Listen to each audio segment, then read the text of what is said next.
Touché, je suis la présidente du jury du prix de thèse CIF Gilles Cannes et je vais remettre les diplômes et les chèques associés aux 3 lauréats. Alors on a 3 lauréats dont seulement une malheureusement est avec nous aujourd'hui. Il y en aura 2 demain dans la session. Je vous invite à suivre la session où ils vont faire leurs exposés. Là on donne juste les prix. La partie scientifique, cool, ça sera bon. Alors, je commence par les 2 accessites. Donc, le premier accessite est remis à Camille Marchais pour sa thèse intitulée Des lectures au transcrit, méthode de novo pour l'analyse du séquençage des transcriptomes de deuxième et troisième génération, qui a été préparée à l'ELISA. Camille ne peut pas être avec nous, elle sera là demain, elle est un autre colloque de sa discipline, elle a choisi de faire plutôt son exposé de nous.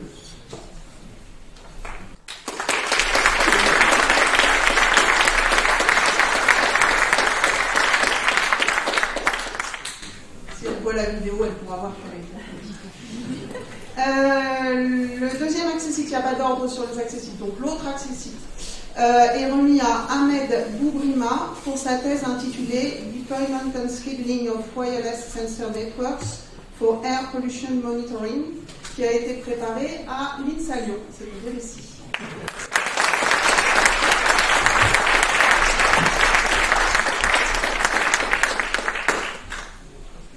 Et donc la lauréate du prix de thèse GICAN 2019 est Raphaël Crubillier pour sa thèse intitulée Behavioral Distances for Probabilistic Higher Order Programs. Félicitations.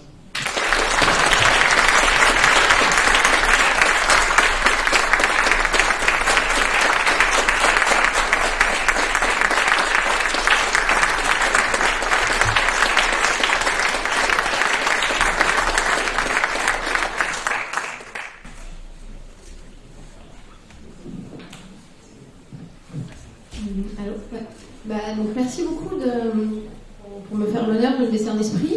Et donc je voudrais remercier d'abord le jury de la CIF et également mes directeurs de thèse qui m'ont beaucoup accompagné tout au long de cette thèse, donc Thomas Erard et Hugo Del-Lago.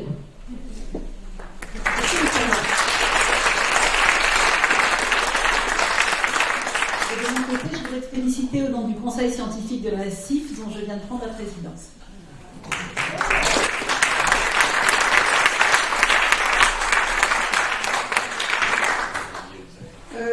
J'en profite en tant que présidente du jury pour vous faire juste passer un message rapide. C'est pas évident pour nous de faire circuler l'annonce du prix sur les listes des différentes communautés scientifiques qu'on espère toucher. Évidemment, c'est facile pour nous de faire circuler sur nos propres listes. On n'a pas eu, je suis pas sûre qu'on ait eu énormément de succès aujourd'hui. On avait essayé l'année dernière, on a essayé de passer par les GDR. J'ai eu une réponse sur tous les GDR relevant des NS2I. Je compte sur vous, vous êtes probablement tous inscrits aux listes de la CIF, il suffit d'une personne pour transmettre l'appel. Je compte sur vous, s'il vous plaît, n'hésitez pas à diffuser l'appel dans vos différentes communautés scientifiques si jamais vous ne l'avez pas vu passer. Merci.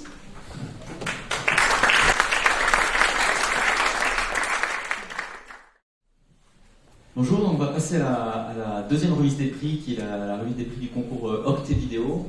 Et cette année, le parrain du concours, c'est Frédéric Courant, que la plupart d'entre nous connaissent sous le nom de Fred pour l'émission Fred et Jamie, qui a quand même bercé beaucoup de générations. J'allais dire la mienne, mais il y avait avant la mienne. Je découvre que mes enfants aussi connaissent Fred et Jamie, donc c'est assez intemporel. Et qui maintenant a un média d'éducation qui s'appelle l'Esprit Sorcier, qui est le parrain du concours, et voilà, qui vient remettre les prix de ce concours vidéo. Je te laisse là. Merci. Bonjour, je suis ravi d'être avec vous. Ça m'a fait du bien un petit peu d'être... J'ai été très touché qu'on me demande d'être parrain de cette nouvelle édition, parce qu'à vrai dire, l'informatique, c'est vraiment pas ma spécialité, donc je me suis dit, en regardant les films, je vais apprendre plein de choses. Ouais, ce qui s'est passé d'ailleurs, c'est bien. Enfin non, il y en a certains, j'ai vraiment rien compris quand même. Mais c'est peut-être de la faute des auteurs des films. C'est peut-être pas uniquement de la mienne. C'est ça dans la médiation scientifique, en fait. Il faut faire attention, on est deux. Hein. Il y en a qui transmettent et il y en a qui reçoivent.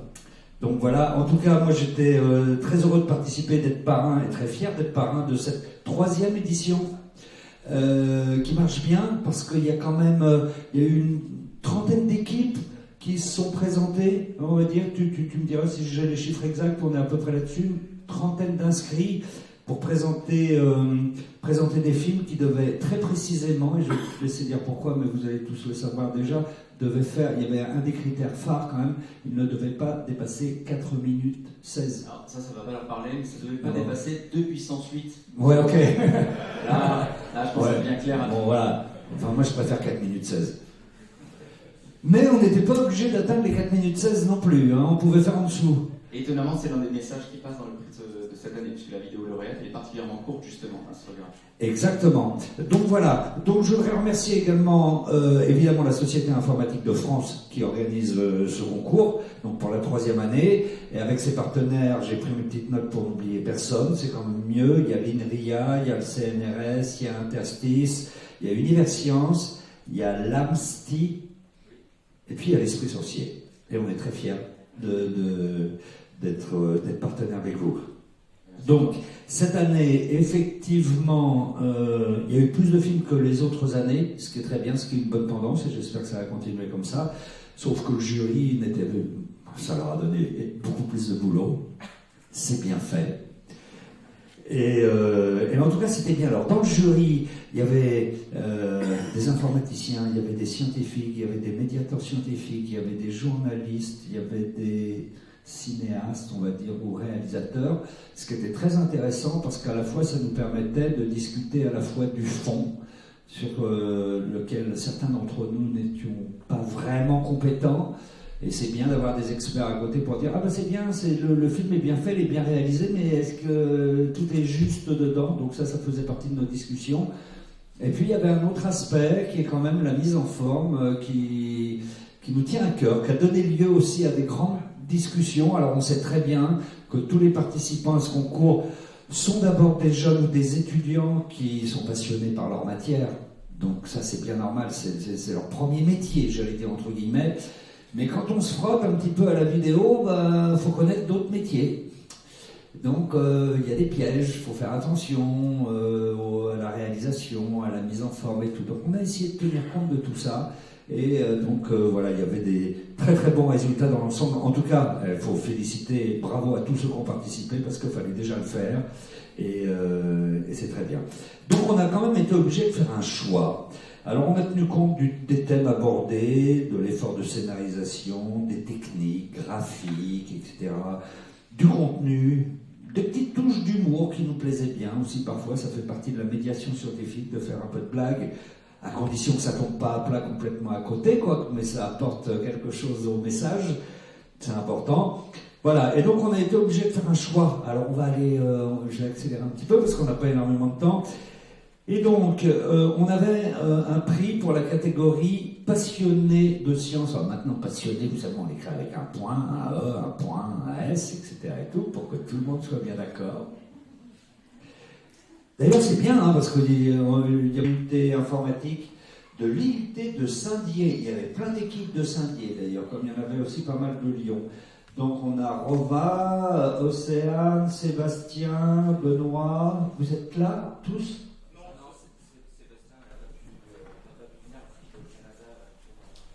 La poursuite de ses études pour son 4e semestre, mais il sera ravi de recevoir son cours. Eh bien écoutez, vous savez ce qu'on va faire d'abord avant de parler un petit peu de votre film? On va le regarder, comme ça nous permettra de partir sur une bonne base pour le commenter. On fait ça? Très bien.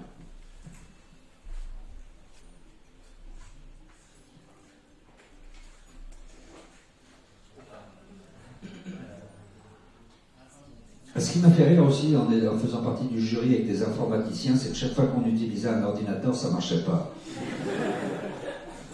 C'est bien de voir ça à l'intérieur aussi. La touche arrive au guichet, se place dans la file d'attente. Les messages sont arrivés avant elle, sont traités avant elle. Son tour arrive, elle confie le message à l'employé.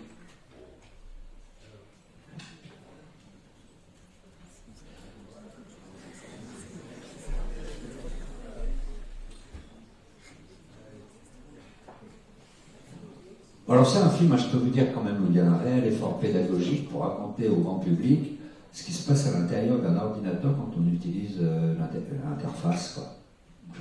J'ai résumé à peu près. À peu près, oui. Alors, vas-y, précise un peu plus. En fait, ce qu'on a voulu montrer dans cette vidéo, c'est comment, quand on appuie sur la touche d'un clavier, qu'est-ce qui se passe en fait exactement. Mais il se passe rien. Ouais, c'est écoute. Mais bon, normalement, quand on appuie sur la touche d'un clavier, on peut observer différentes interactions qui se passent dans le système informatique. Et,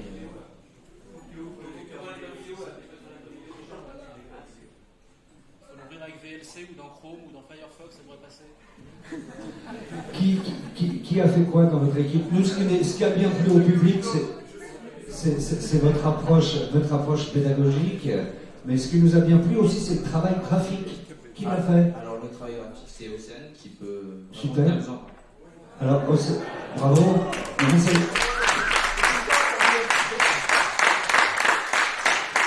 Ça y est? On va pouvoir le regarder. Hein. On le regarde et puis on en parle après.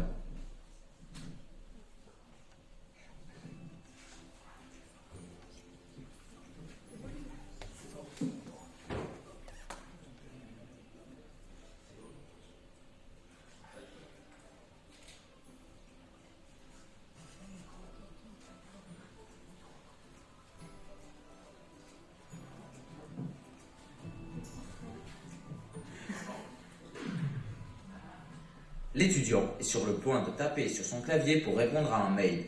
Presser une touche afin d'afficher un caractère à l'écran est un geste anodin. Mais savez-vous ce qui se passe dans votre ordinateur?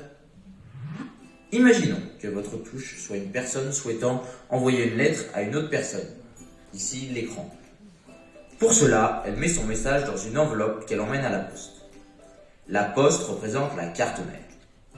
La touche arrive au guichet et se place dans la file d'attente. Les messages qui sont arrivés avant elle sont traités avant elle. Son tour arrive, elle confie le message à l'employé, qui va le stocker dans la liste d'attente du centre de tri. C'est le processeur de l'ordinateur. Dans ce centre, des milliards de messages provenant des différents périphériques de l'ordinateur, clavier, souris, microphone, sont traités chaque seconde. Une fois que son tour arrive, le message est pris en charge. Le centre de tri va vérifier qu'il ne contient pas d'erreur et que son adresse de destination existe. Si tout se passe bien, le message est envoyé dans la mémoire, et plus précisément dans le bac des messages à destination de l'écran. À intervalles réguliers, un coursier vient récupérer le contenu du bac et va le livrer à l'écran, qui est composé de millions de pixels. Imaginons que chaque destinataire représente un pixel sur l'écran. Quand chaque message arrivera à son destinataire, l'écran affichera l'image correspondante. Comme son enveloppe était recommandée, notre touche sera avertie quand la lettre arrivera à bon port.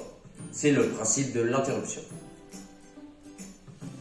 Maintenant, vous savez ce qui se passe derrière lorsque vous tapez sur le clavier. Mais il se passe la même chose lorsque vous déplacez votre souris, ou lorsque vous appuyez sur votre tablette ou votre smartphone. C'est le même principe.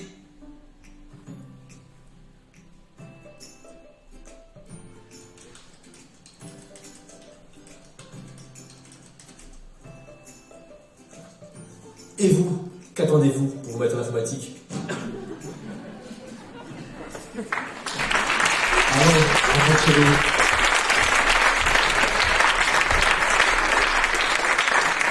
Alors, qui a fait quoi? Moi, j'ai réalisé toute la partie graphique et l'animation. Tu étais également en deuxième année d'informatique à l'IUT donc tu fais informatique et en même temps. C'est ça, je m'intéresse à l'animation et au dessin depuis quelques années, donc ça tombait bien. En tout cas, c'est bien, c'est sobre, c'est très bien, c'est très clair. Et vous avez fait quoi? Moi, je me suis plutôt consacré à la partie montage et je suis aussi membre d'un collectif de vidéographes, de monteurs vidéo. Alors moi, je me suis plutôt consacré à l'intonation de voix et à avoir une voix bien audible et compréhensible de tous. Et l'ensemble du groupe, on a réfléchi à comment créer l'histoire, en fait, le scénario, le synopsis de la vidéo. C'était quoi la plus grande difficulté? C'est la première vidéo que vous faisiez? Pour moi, oui, mais... Non, après, pour moi, j'avais déjà fait des vidéos de réalisation auparavant.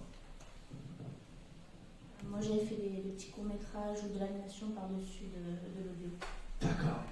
Très bien. Et donc, le prix? Alors, je vais rajouter un mot. Donc, bien sûr, ça fait plusieurs... Tu l'as rappelé, Fred, ça fait 3 ans en fait, qu'on fait cette édition. D'habitude, on faisait que des cours. C'est déjà bien, je pense que ça fait plaisir aux lauréats, qu'on mette en lumière leurs vidéos qui étaient lauréates, mais on essaie de faire un peu plus et que ça soit aussi une manière de rentrer dans la médiation de façon un peu plus professionnelle. Dans le cadre de votre lauréat, le fait que vous ayez le prix, notre partenaire Universcience propose une formation à choisir dans leur bouquet de formation à la médiation scientifique. Donc ce ne sera pas forcément de la vidéo, ce ne sera pas forcément de l'informatique, c'est à vous de choisir en fait. Mais voilà, c'est une façon de passer quelques jours à se former un peu plus professionnellement, de voir un petit peu l'envers du décor. Voilà. Donc c'est associé au prix qui n'est pas matérialisé ici, mais ça fait partie de notre volonté. Merci encore. Merci beaucoup. Bonne chance, continuez comme ça. Merci. Voilà, donc là on était sur le prix passionné de sciences. Alors il y a un prix aussi pour les scolaires. Ils n'étaient pas extrêmement nombreux. Il y en a un qui ressort du lot, qui nous plaît bien, que je vais vous annoncer tout de suite. Donc c'est pour la catégorie scolaire. Ah oui, c'est vrai, il y avait le côté hold-up un peu dedans, quoi, banque. Je ne sais pas s'ils sont informaticiens ou futurs financiers ou dans les finances. En tout cas, cette vidéo s'appelle Une banque semi-virtuelle. Elle a été réalisée par Timothée Loss et Mathis Parascandola, qui sont 2 élèves de première, qui suivent la spécialité. Vous êtes là? Mais non, oui, ici, ils sont là. Ça les applaudir. Ils sont donc en première, ils suivent la spécialité numérique et sciences informatiques. Exactement. Au lycée Sainte-Geneviève à Versailles. Comme quoi, il y a déjà des enseignants alors. Oui. Voilà. Donc. On va regarder la vidéo peut-être? On va regarder la vidéo, vous allez voir, c'est assez intéressant. Ils ont monté un système bancaire parallèle. Combien je te donne déjà? Tu me donnes 12. Ah, pas assez. Merci. Et moi je te donne combien déjà? 28. 28, putain. Merci. Comme tous les jeunes de notre époque, on a des soucis pour gérer notre argent. On fait des dépenses, on ne sait pas trop où tout ça part. Résultat, à la fin du mois, on ne sait plus trop combien on a. On n'est qu'à utiliser un outil qui nous permettrait de gérer notre argent. Une banque par exemple. Mais le problème d'une banque, c'est qu'on est mineur, on ne peut pas utiliser une banque. On n'est qu'à en créer une.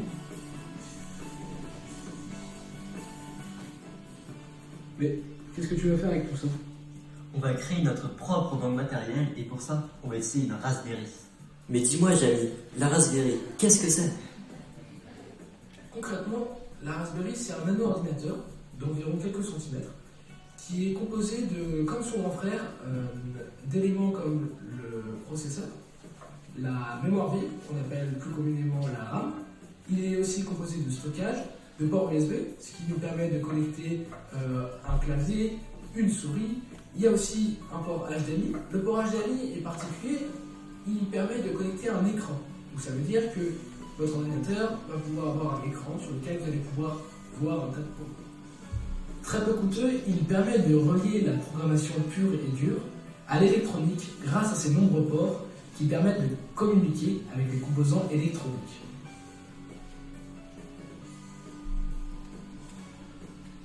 On relie d'abord notre Raspberry ici présent à une breadboard. Donc cette plaque d'essai va nous permettre de relier nos composants grâce à ces différents ports ici présents. Dans notre cas, pour réaliser notre banque, nous allons avoir besoin d'un digicode et d'un petit écran appelé LCD qui nous permettent d'interagir avec nos pseudo-banques. On appelle ces composants l'hardware.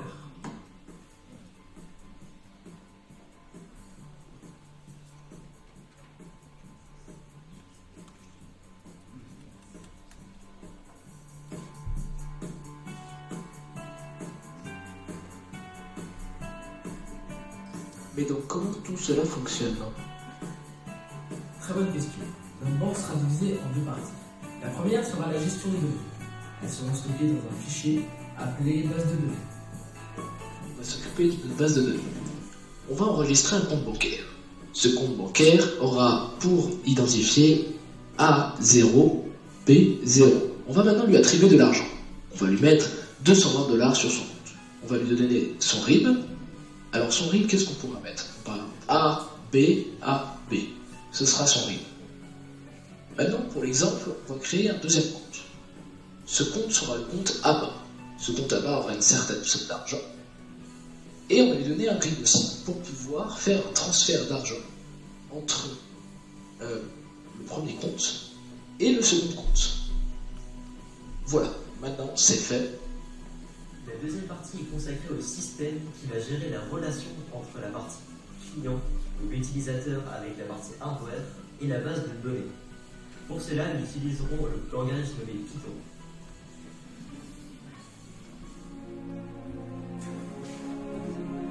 Ok, donc on appuie sur le bouton Run. On nous demande notre numéro de compte. À l'aide du G-code, on va mettre le numéro de compte A0, B0.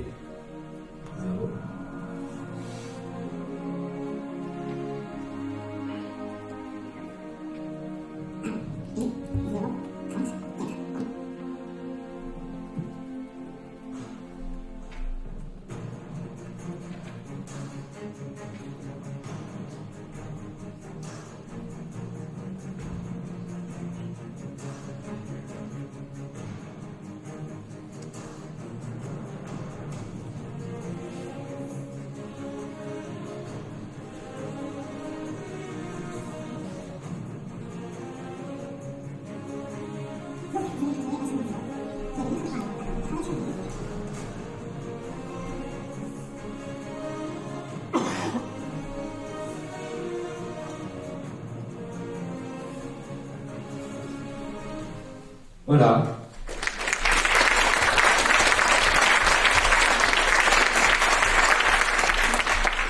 Voilà, donc ils sont lycéens à Sainte-Geneviève, à Versailles. C'est bien ça. Pourquoi cette idée? Vous avez un micro? Non, attendez pas. Sainte-Geneviève d'Amiens. Ok.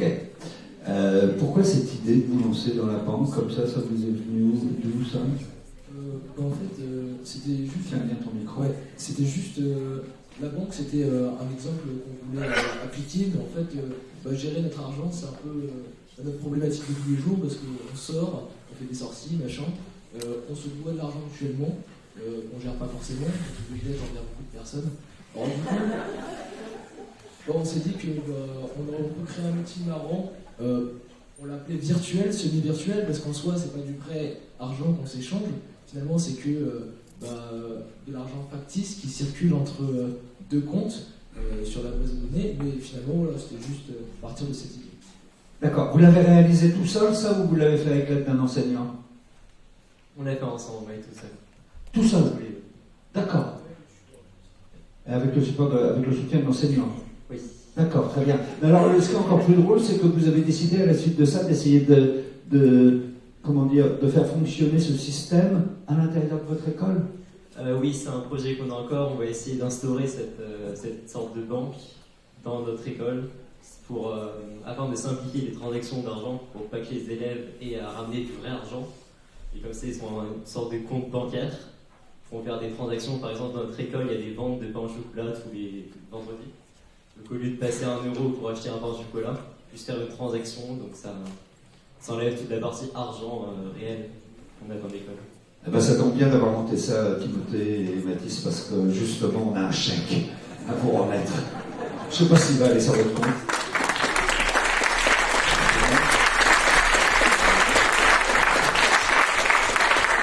Je précise que c'est un chèque qui n'est pas libellé à leur compte à eux, hein. Bien sûr, c'est à l'établissement et c'est pour la conduite de projet. Donc le fait de terminer ce projet, puis je crois que vous avez un autre projet qui est un petit peu en lien avec la thématique écologique qu'on a travaillé là, qu'on travaille sur ces 2 jours, puisque c'est pour gérer le gâchis lié à la cantine, non, si je ne me trompe pas. C'est ça?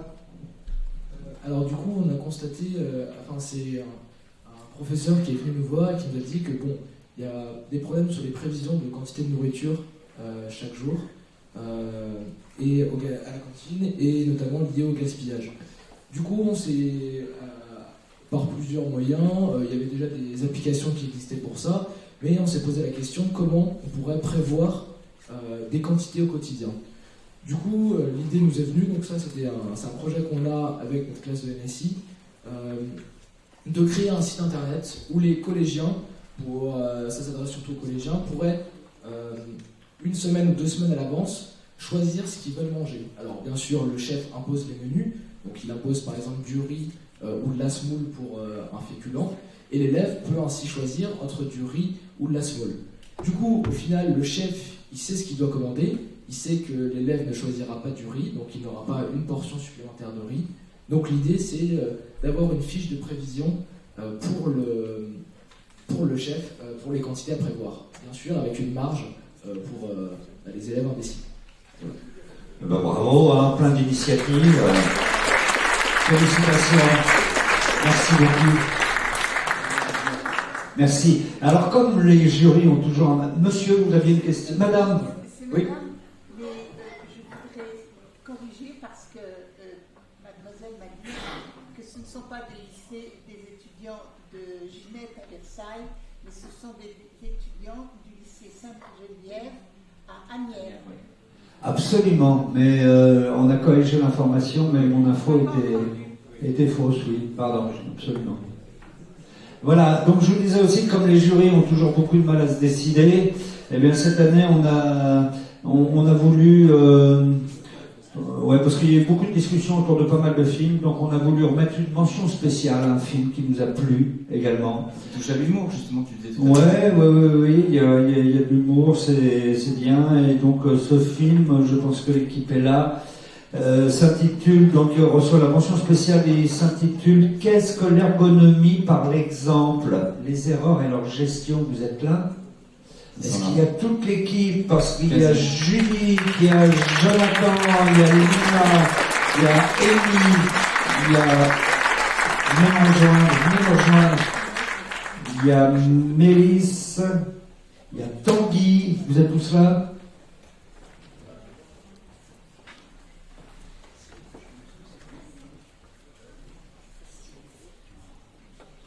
Voilà, et en même temps, vous allez découvrir que dans ce film, en fait, on entend une voix off et on ne voit qu'une seule comédienne.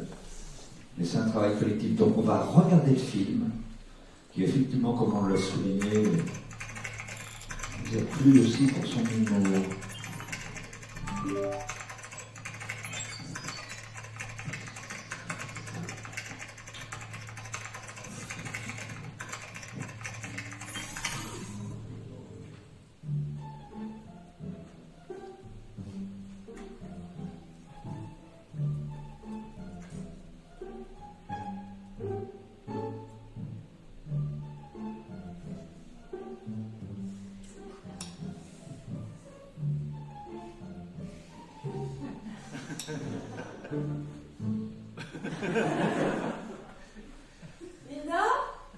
Tout cela ne serait pas arrivé si tu avais informé l'utilisateur à propos des commandes irréversibles.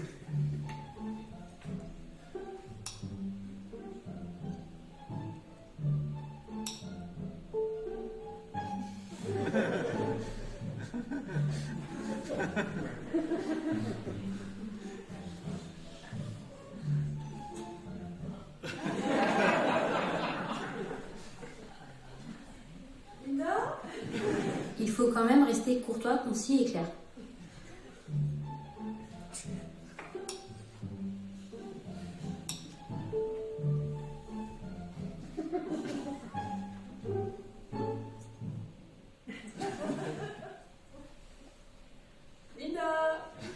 C'est toujours mieux de pouvoir annuler les commandes irréversibles.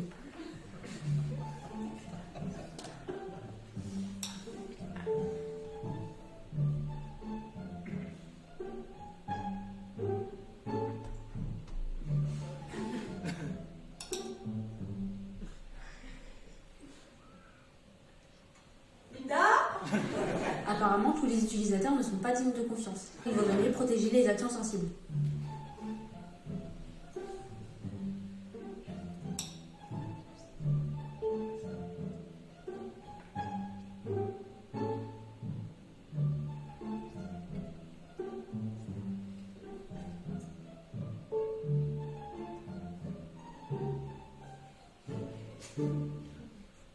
Ah bah, il est un peu petit ton message là. Les messages d'alerte doivent t'interpeller. Pour cela, tu peux utiliser des couleurs et même une alerte sonore.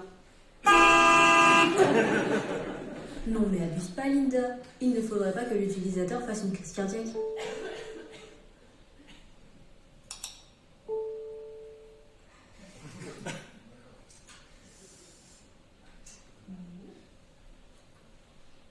C'est plutôt pas mal. Je te félicite.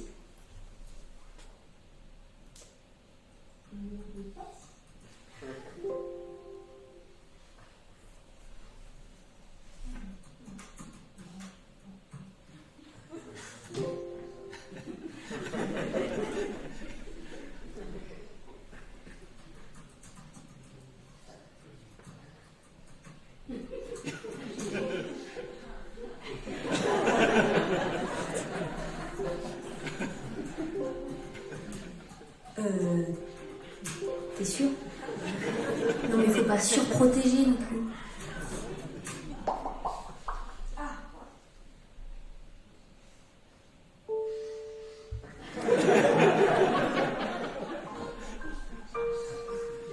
Chaque année, des millions d'utilisateurs sont victimes d'interfaces contre-intuitives.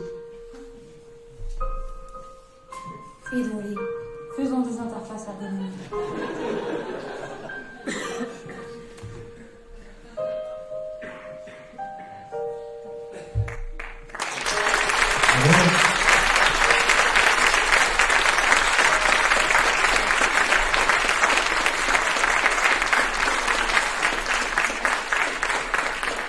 J'ai oublié de préciser que vous êtes étudiant en deuxième année de licence d'informatique à l'université Claude Bernard, Lyon. C'est bien ça. Bon, racontez-nous qui est le porte-parole. Ah, tiens, comme c'est curieux. Ok, très bien. Mais elle vous laisse parler parfois quand même. Bon, alors, racontez-nous comment vous avez travaillé. Qui a fait quoi déjà? À la base, c'est notre professeur qui nous a poussé à faire cette vidéo. On a été notés sur Vous êtes là? On a été obligés. Mais venez nous rejoindre, venez.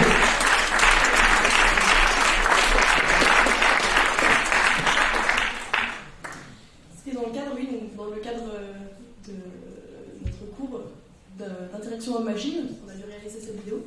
D'ailleurs, on a eu 20. Vous l'avez fait dans le cadre du cours? Oui. Aussi.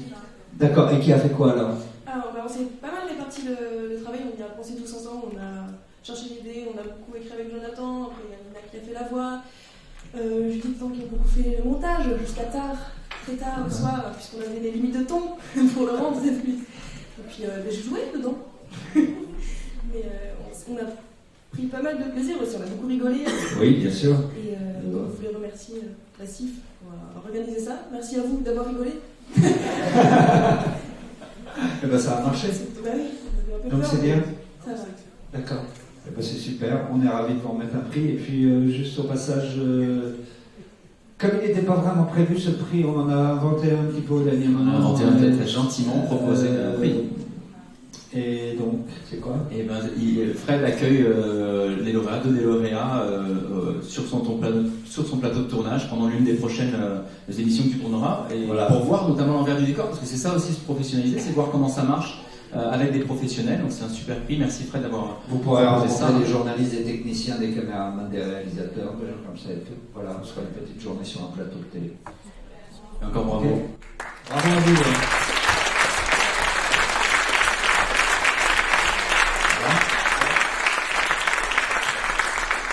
Une annonce à faire pour la prochaine édition. Eh ben, propager la bonne parole. On essaye de voyez, vous voyez, viral. C'est ça, que ce soit viral, qu'il y ait encore plus de soumissions, qu'il y ait encore plus de boulot pour le jury. Ouais, et celui le parrain du concours. Voilà, vous voyez, on essaye de professionnaliser de plus en plus la valeur que l'on attribue au prix. C'est-à-dire pas simplement un coup de projecteur, mais aussi aider les gens à faire, enfin les lauréats à faire un peu plus, un peu mieux dans la médiation de façon un peu plus professionnelle. Merci à tous les acteurs. Merci à l'ensemble des membres du jury et des partenaires que tu as déjà cités. Merci à Fred de nous soutenir. Merci à vous. Merci beaucoup. Bravo.